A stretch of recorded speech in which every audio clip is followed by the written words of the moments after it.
Hi, friends. This is Michelle Umloff, and I am recording the Master Fabric Tube, making fabric tubes with the Clover Fabric Tube Maker. And I was supposed to do UFO Friday on Friday, but we had some technical difficulties and my power went out. So I continued with the Zoom presentation, but I'm going to put this up since I had so many inquiries about how to make the fabric tubes. So let's get started, shall we?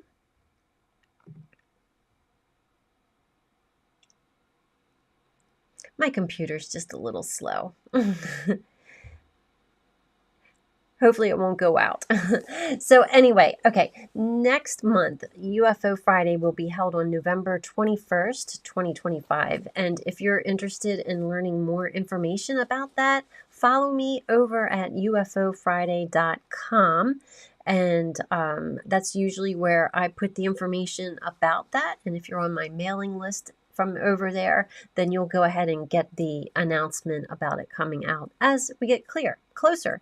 So I'm planning on doing something with making cocktail napkins because as a Clover demonstrator, I made cocktail napkins one time for a demonstration in the booth, and I used over 11 Clover notions. So I thought that was pretty impressive, and I like to share some of those tools with you and the techniques that I use them for.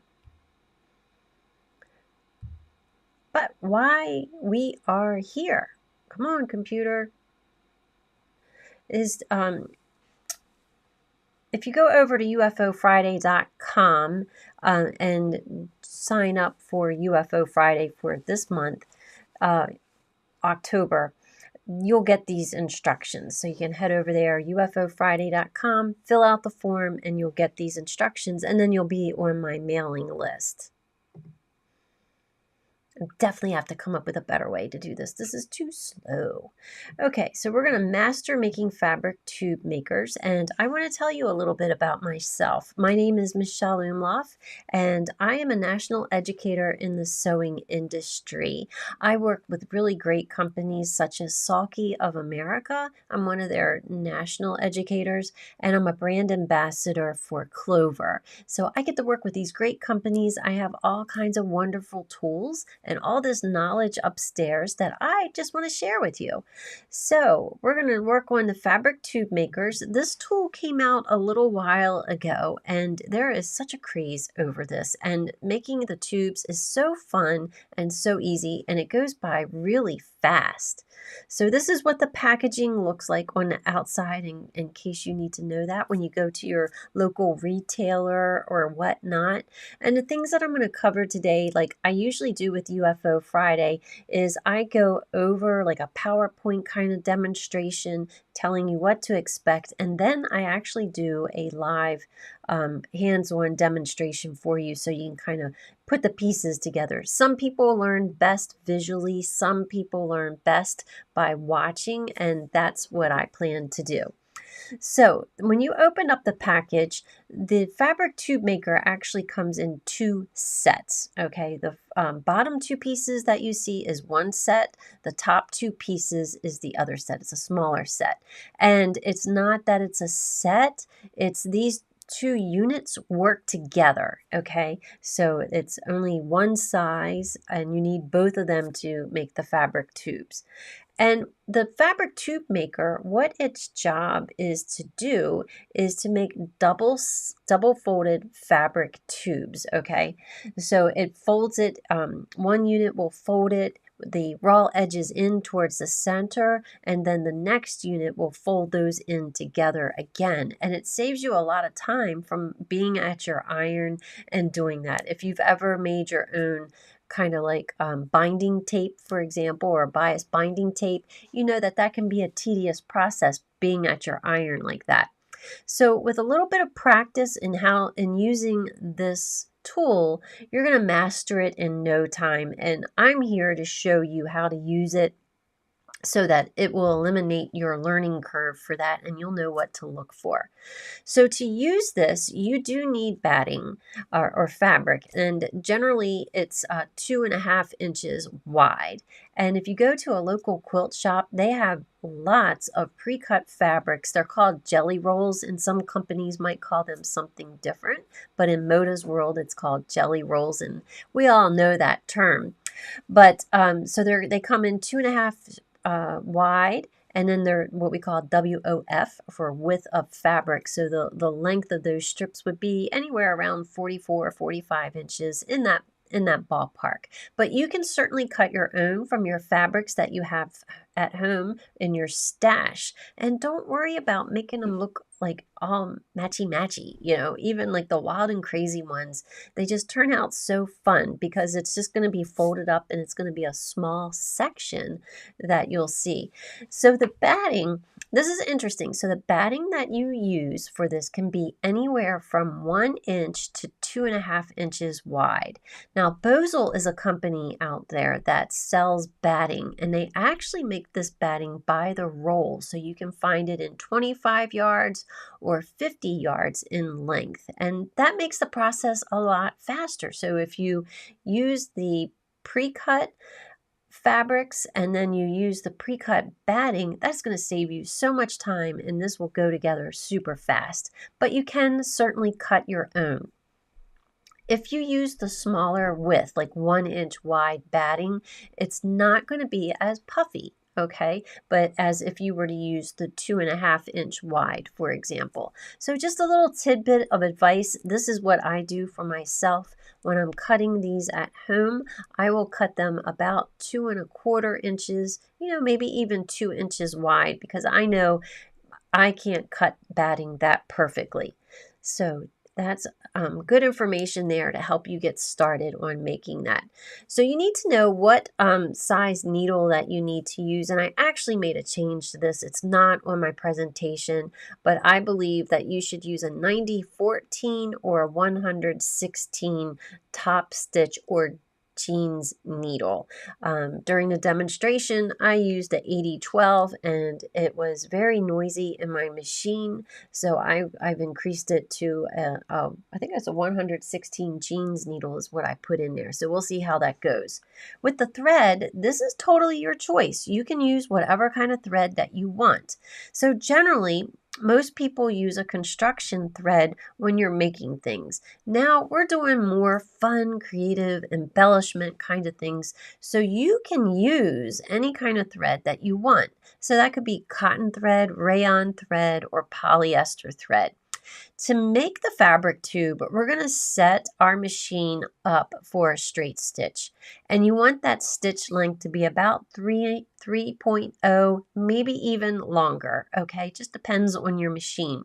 And plus, anyway, with a longer stitch length and using those decorative threads, you can see those threads much more visibly, and that makes it nicer, in my opinion. I think this time I'm actually going to set it to 3.5 inches or 3.5 millimeters and see how it goes.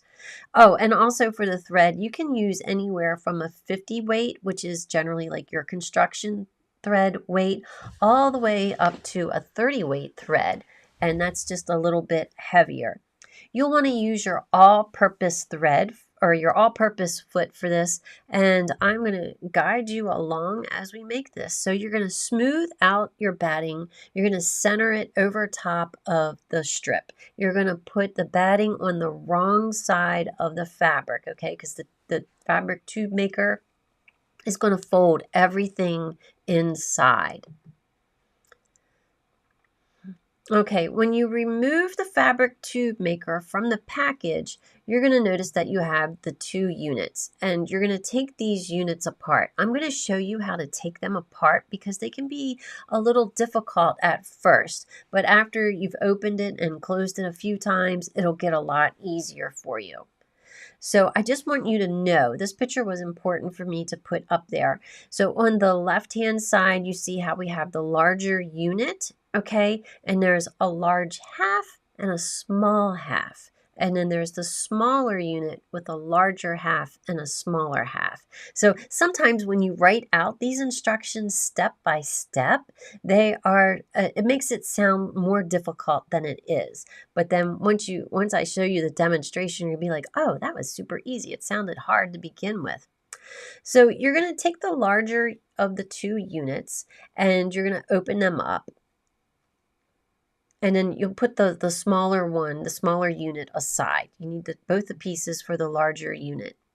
And then you're going to place the fabric and the batting inside of the larger half of the first unit, okay? And then you're going to slip that other piece in there and lock it in place. You'll hear it click. And then you're going to pull a tail forward, and then you're going to insert that through the smaller unit the same way. It's apart, so you're going to put it in the larger half and then insert the smaller piece into that so that it holds the fabric tube maker together. So in this picture, you can see on the right-hand side how the larger unit folds the raw edges in, if you will, to the center, and then the smaller unit's job is to fold that in half again. So it's making that double fold for us that gives it that nice finished look. So when you're at your machine, it kind of naturally wants to turn the two folded sides over to the right. So that's what I have the arrow pointing to. And we're going to start out with the needle in the center. That's actually been my preference all along, is to have the needle in the center. That way I don't know, it's just my preference. I think if you have it over to the right a little bit, the needle over to the right, it can be a little challenging for some people. So I just always teach people to have the needle in the center position. So you're going to have to be patient when you do this because there's going to be a lot of things going on, right? I mean, you have your foot on the gas pedal, you have your hand that's guiding it, you have to use your hands to move the fabric tube maker, you have to make sure that it's staying in the center and everything, but just take your time, be patient, and allow yourself the time to learn, because once you get this, you're going to have so much fun. And I also find that using a stiletto oftentimes helps me with this process. So when you're ready and you feel confident that you've made fabric tubes and you got that method down, then go ahead and move the needle over to the right. And this just gives it a different kind of look. And that's a little bit more challenging. So that's why I say keep it to the center and then move it over to the right. One last slide here. You go ahead and check for the instructions over at UFOFriday.com. Fill out the form and the directions will be sent directly to you. So let me do the demonstration and you can see what this is all about. So here I have my other fabric tube that I made earlier. Let me switch this out so you'll actually see it. Okay. I have fresh fabric here, and I'm going to place, so I told you to center that. This is pre-cut batting, so it is 2.5 inches long, or wide rather. And I have it on there, nice and centered. There's no need to pin it. There's no need to use any spray adhesive to do this. The batting will cling to the fabric just fine. So let me start over here so that you can see everything the way that it will come. I'll show you how to take this apart so that you'll master that. So here are the two units. Okay, this one obviously is the larger of the two units, and this one is the smaller one. Okay, so it's easiest if you turn this around facing you and then see these little tabs right here. Go ahead and push on those little tabs to open this up. And it looks really easy right now because this one has been used a bit. So it's going to be difficult at first. And you're going to say, she's crazy. She doesn't know what she's talking about. Here's the smaller unit. Go ahead and separate that by pushing on those little tabs, and set that smaller one aside. Okay, so now we have the larger unit, and we're going to place the fabric inside here. Okay, and if you have problems doing that, Clover has a really great stiletto called the Hold It Precision Stiletto. I love how it has this little rubberized end, and then it has the stiletto part on the other end. This part is actually heat resistant, so you can use it at your iron. So you're going to push it through there. And see, it just wants to fold that up naturally. So what we're going to do is we're going to make sure that it's even. Okay. And what I do is I say I like to see it smile. Okay. And what I mean by that is see how the tube or the fabric is going to fit up around here in between like these two little barriers right there. Okay, they're guides. Okay, so we want to make sure that it's even. We're going to pull it through for a little bit, and you don't have to fuss with this too much because that's what this part's job is. So you're going to put it in there. I just like to make sure it's even. And it clicked into place. Okay, and then I'm going to smooth it out a little bit and grab the smaller unit here. Okay, we need the larger half of that one, and we're going to place this inside. And now we're starting to get something that looks like those fabric tubes, okay?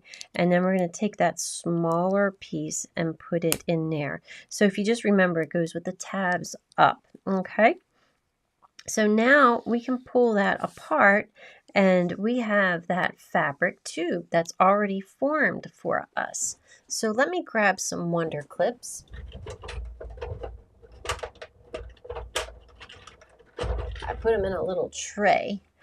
Okay, Clover Wonder Clips, if you're not familiar with them, I wish I would have invented them. They are amazing.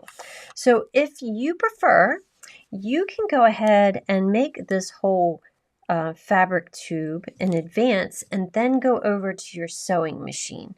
Or sometimes what I'll do is I'll make a nice long section of it and then do it that way. So I'll just take this to my sewing machine like we have it right now. I will use the clips to hold a long length for me, and then I'll sew up to about close to the fabric tube maker and then keep going. So I think we've covered a lot here. So whoops, let me jump over to my sewing machine and we can get started with that.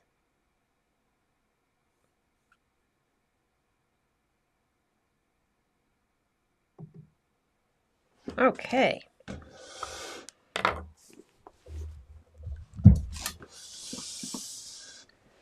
I just need to bring my other chair over here.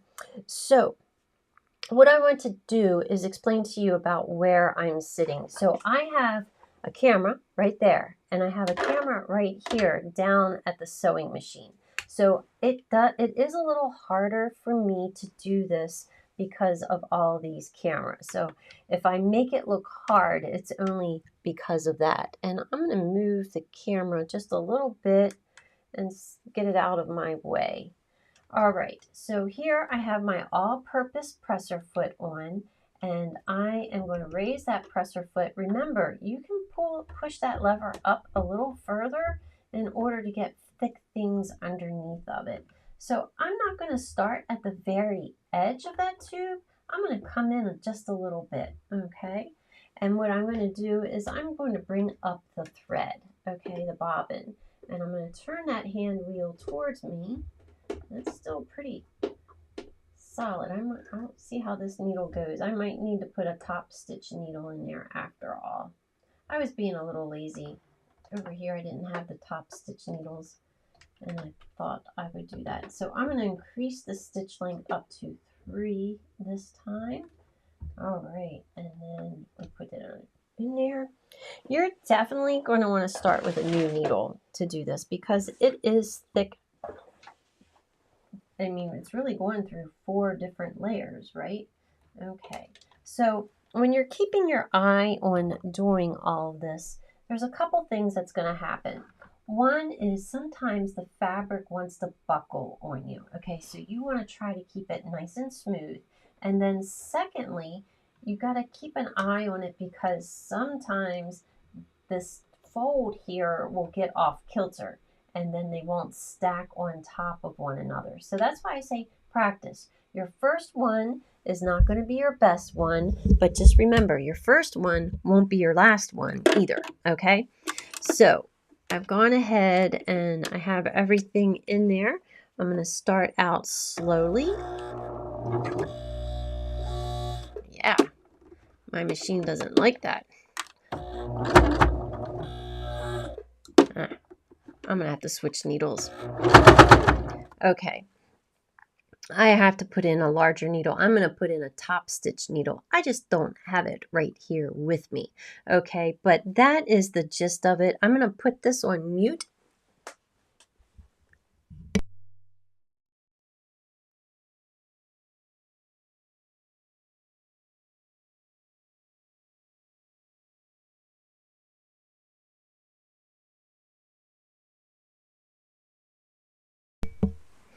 Okay, it got a little easier once I got past that initial area. So I did increase the stitch length up to 4.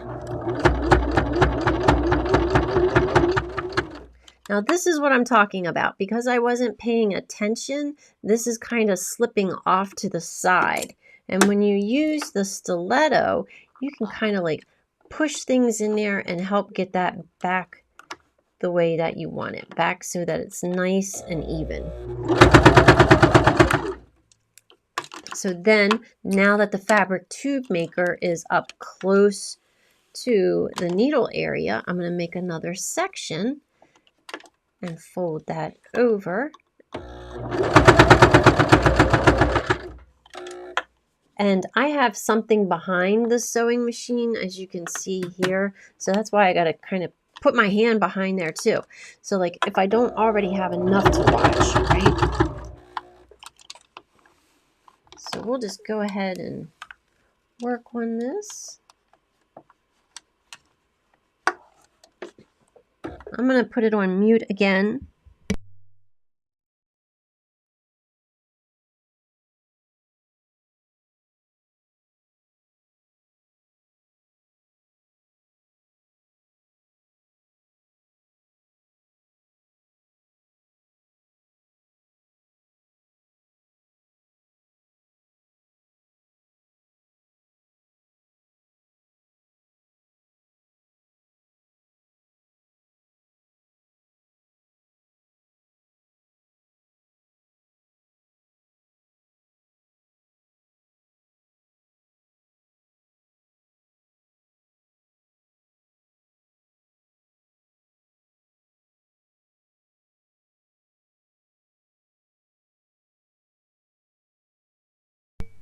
Okay, I'm back and I have this fabric tube all the way sewn.